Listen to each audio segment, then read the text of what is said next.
नमस्कार, यहाँहरू सम्पूर्णलाई व्यञ्जन कुकिङ हबमा स्वागत छ। आज मैले यहाँहरू समक्ष रुख कटहरको तरकारीको रेसिपी लिएर आएकी छु। रुख कटहर एउटा यस्तो चिज हो जसलाई पाकेपछि फलको रूपमा खान सकिन्छ भने काँचो अवस्थामा चाहिँ यसलाई तरकारीको रूपमा पकाएर खान सकिन्छ, जुन एकदमै मिठो हुन्छ। सबैको आफ्नै बनाउने तरिका हुन्छ। आज म यहाँहरूलाई मेरो तरिकाबाट रुख कटहर बनाएर प्रस्तुत गर्दैछु। यसको लागि मैले यहाँ मिडियम साइजको एउटा रुख कटहरलाई लिएकी छु र यो काट्नको लागि पनि केही ट्रिकहरू चाहिँ हामीले फलो गर्नुपर्ने हुन्छ। मैले यहाँ चपिङ बोर्डमा राखेर चक्कुले काट्दैछु। अब यो चक्कु र हातमा पनि तेल लगाएर कट गर्नुपर्ने हुन्छ। मैले यहाँ कटहरलाई काटिसकेको छु। अब यसलाई मैले हिट अन गरेर एउटा कराईमा पानी बसालिसकेको छु र यो काटेर तयार गरेको कटहरलाई पानी उम्लिसकेपछि म यसमा राख्दैछु।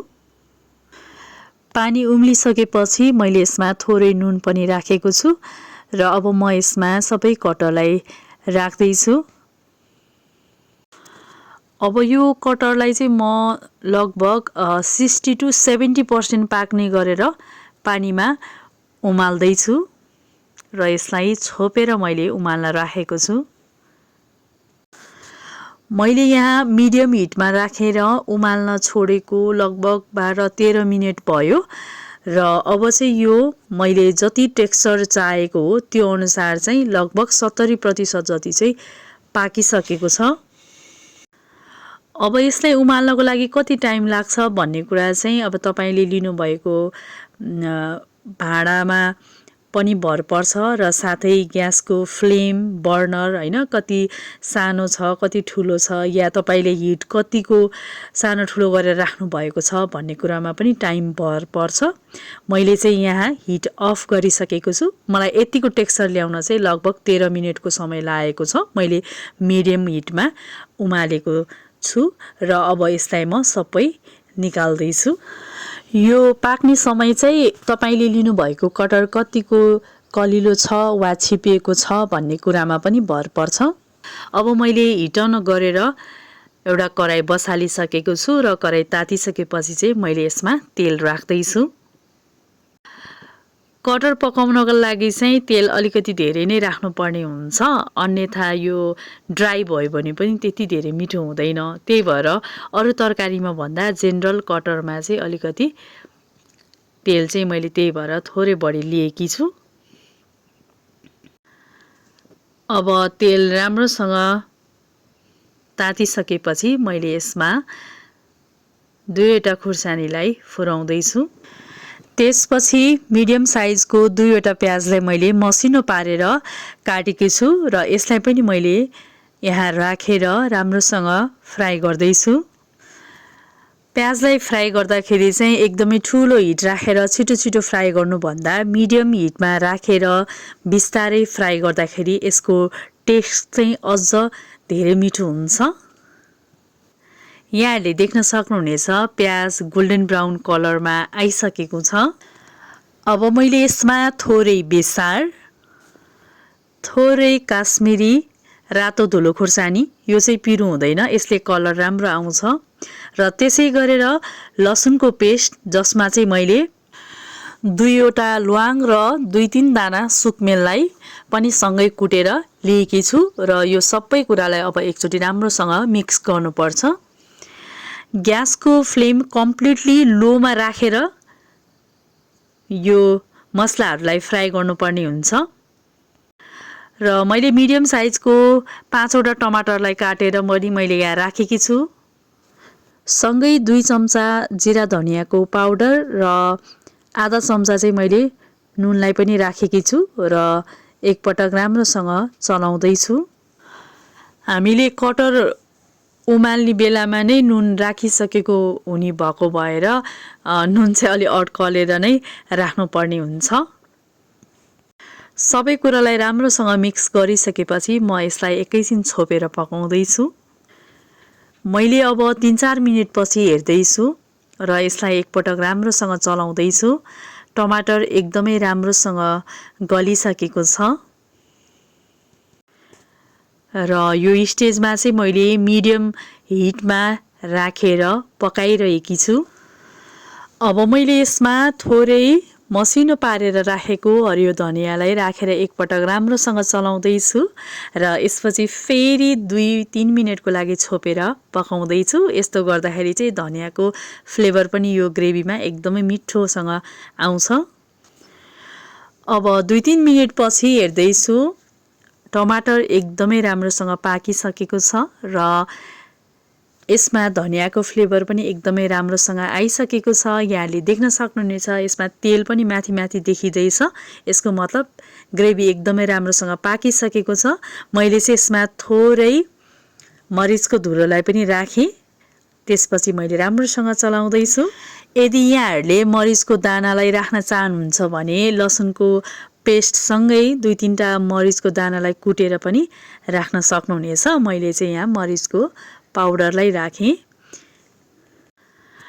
अब यो ग्रेभीमा म अघि उमालेर राखेको कटरलाई राखेर राम्रोसँग चलाउँदैछु।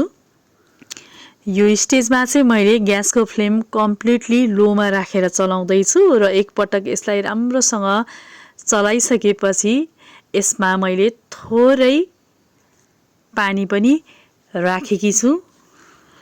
पानी राखिसकेर यसलाई फेरि म एकपटक राम्रोसँग मिक्स गर्दैछु र मसिनो पारेर काटेको हरियो धनियालाई मैले यो स्टेजमा पनि माथिबाट यसरी राखेकी छु र अब म यसलाई छोपेर मिडियम हिटमा करिब 5-6 मिनेटको लागि पकाउँदैछु। लगभग 5-6 मिनेटपछि चाहिँ मैले यहाँ हेर्दैछु र म यसलाई एकपटक राम्रोसँग चलाउँदैछु। यसपछि फेरि मैले मिडियम हिटमा नै राखेर 5 मिनेट जतिको लागि छोपेर पकाउँदैछु। लगभग 5 मिनेटपछि मैले यहाँ हेर्दैछु कटर यस्तो टेक्सचरमा आइसकेको छ र यो पाकेर कम्प्लिटली तयार भइसकेको छ। यहाँले देख्न सक्नुहुनेछ कति राम्रो कलर आएको छ अनि यो हेर्दै कति मिठो देखिएको छ र एकदमै मिठो बास्ना आइरहेको छ। कटरको तरकारी कम्प्लिटली पाकेर तयार भइसकेको छ। म यसलाई राम्रोसँग कभर गरेर राख्दैछु र मैले ग्यास पनि बन्द गरिसकेकी छु। यदि यहाँहरूसँग समय छ भने चाहिँ यसरी कम्तीमा 10 मिनेट जति चाहिँ ग्यासको फ्लेम बन्द गरेर यसरी ढकनी कभर गरेर त्यसपछि मात्रै सर्भ गर्नुहोला। वाउ, एकदमै मिठो कटरको तरकारी बनेर तयार भएको छ। यहाँले कलर देख्न सक्नुहुनेछ, टेक्सचर देख्न सक्नुहुनेछ। मैले यहाँहरूलाई एकदमै नजिकबाट देखाएकी छु र हेर्न सक्नुहुनेछ यो कति सफ्ट छ, कति सजिलैसँग टुक्रिएको छ र एकपटक फेरि यसलाई राम्रोसँग मिक्स गरेर मैले यसलाई सर्भ गरेकी छु। कटरलाई सुरुमा काट्नुपर्ने, त्यसपछि बोइल गर्नुपर्ने भएकोले यो प्रोसेसहरूमा थोरै टाइम चाहिँ बढी लाग्छ, तर बनिसकेर तयार भएपछि चाहिँ यो खानको लागि एकदमै मिठो हुन्छ। यहाँले नजिकबाट देख्न सक्नुहुनेछ यसको टेक्सचर, कलर कम्बिनेसन कति राम्रो बनेर आएको छ। यो वास्तवमै हेर्दा जति राम्रो छ नि खाँदा त्यत्तिकै मिठो छ। यस रुख कटरको तरकारीलाई रोटी, भात अथवा चिउरासँग समेत सर्भ गर्न सकिन्छ। रुख कटरको तरकारी बनाउँदाखेरि चाहिँ सुरुमा कटरलाई काट्ने बेलामा हातमा, त्यसै गरेर चक्कुमा, चपिङ बोर्डमा तेल लगाएर मात्रै काट्नुपर्ने हुन्छ। यसले गर्दाखेरि चाहिँ हातमा, चक्कुमा यसको चोप चप्किन पाउँदैन। र अर्को महत्त्वपूर्ण कुरा भनेको चाहिँ यदि कटरलाई सुरुमै बोइल गर्दाखेरि नै 100% पाक्ने गर्यौँ भने चाहिँ अब ग्रेभीसँगै पकाउँदाखेरि त्यो अझ धेरै गल्न सक्छ। त्यस कारणले गर्दाखेरि चाहिँ 60-70% जति चाहिँ बोइल गर्दाखेरि पाक्ने गर्नुपर्छ भने बाँकी 25-30% चाहिँ ग्रेभीसँगै पाकेर तयार हुन्छ। यस्तो गर्दाखेरि चाहिँ मरमसलाहरू पनि कटहरले राम्रोसँग एब्जर्ब गर्छ र यसको टेस्ट अझ एकदमै मिठो हुन्छ। यो टिप्स अनि ट्रिकलाई फलो गरेर यसरी नै बनाउनु भयो भने कटहरको तरकारी एकदमै मिठो हुन्छ। यहाँहरूलाई आजको मेरो रेसिपी कस्तो लाग्यो कृपया मलाई सल्लाह सुझाव अनि प्रतिक्रिया व्यक्त गर्नुहोला। यदि च्यानलमा नयाँ हुनुहुन्छ भने मेरो च्यानललाई सब्स्क्राइब गरेर मलाई सपोर्ट पनि गरिदिनुहोला। यतिन्जेलसम्म मेरो आजको यस रेसिपी हेर्नुहुने यहाँहरू सम्पूर्णलाई धेरै धेरै धन्यवाद।